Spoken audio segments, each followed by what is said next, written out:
এইবিলাক ডেলিভাৰী ক'ত ক'ত হয়? এনে ডেলিভাৰী এটা অল অসমত চব হেৰি কি হয় এতিয়া এইফালে পাচিঘাট তাৰপিছত তিনিচুকীয়া ডিব্ৰুগড় তাৰপিছত এইফালে ত্ৰিপুৰা আগৰতলা। তেনেহ'লে আমাৰ পোৱালিবিলাক অল অসমত চব জেগাতে ডেলিভাৰী হয়। চব জেগাতে পাই যাব। আৰু আমাৰ আগতে পেমেণ্ট কৰিব লাগিব, তাৰপিছতহে মাল ধৰক এতিয়া এডভান্সটো কৰিবই লাগিব। এডভান্স নকৰিলে তাৰমানে কিছুমান আছে ধৰক মাল পঠাই দিয়াৰ পাছত নলয়। আৰু এনেকুৱা কিছুমান আছে ধৰক এতিয়া মাল পঠালক কিবা পইচাটো খেলি মেলি কৰি দিয়ে, এনেকুৱা হ'লেতো অসুবিধা হয়। হিচাপত এডভান্স এটা কৰিব লাগে নে হিচাপত কাৰণে এডভান্স আপোনাৰ ফুল পেমেণ্ট নকৰিলেও হৈ যায়। হা, ফুল পেমেণ্ট নকৰিলে হ'ব। আৰু আমাৰ অৰ্ডাৰটো কনফাৰ্ম হ'বৰ কাৰণে খালি কি এডভান্সটো কৰিলে হ'ল, সেইখিনিয়ে কথা। আৰু আমাৰ পোৱালি একদম অৰিজিনেল যিটো পাতি টেনশ্যন নাই, একদম অৰিজিনেল ভাল কোৱালিটি, একদম এগ্ৰিগেটৰ পৰা পোৱালি পাই যাব।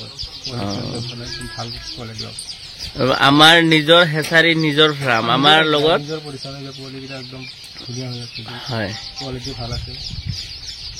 তো বন্ধুসকল, যদি আপোনালোকে হাঁহ বা মুৰ্গীৰ পোৱালি ল'ব বিচাৰে তেনেহ'লে আমাৰ লগত স্ক্ৰীনত দিয়া নাম্বাৰত কল কৰিলে আপোনালোকে ঘৰুৱা যিটো হাঁহ আৰু লোকেল মুৰ্গী যিকোনো ধৰণৰ পোৱালি লাগিলে আমি দিব পৰা যাব। অল অসমত চব জেগাত ডেলিভাৰী হ'ব। লখিমপুৰ, তিনিচুকীয়া, ধেমাজি, চব জেগাতে এটা মানে মুঠতে ধৰক এটা অসমৰ যিকোনো জেগাতে পাই যাব।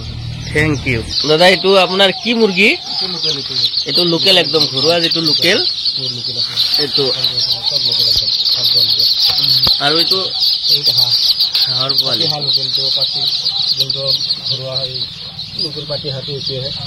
বাহিৰৰ পৰা আহে কিছুমান ইণ্ডিয়ান দানাৰ মাদ্ৰাজী এইকেইটা নহয়, আমাৰ এনেকুৱা আমাৰ একদম ঘৰুৱা যিটো লোকেল হাঁহ পাতি হাঁহ সেইটোৰে পোৱালি ন।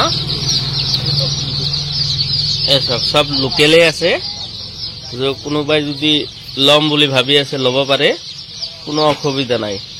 অল অসম চব জেগাত ডেলিভাৰী হৈ যাব।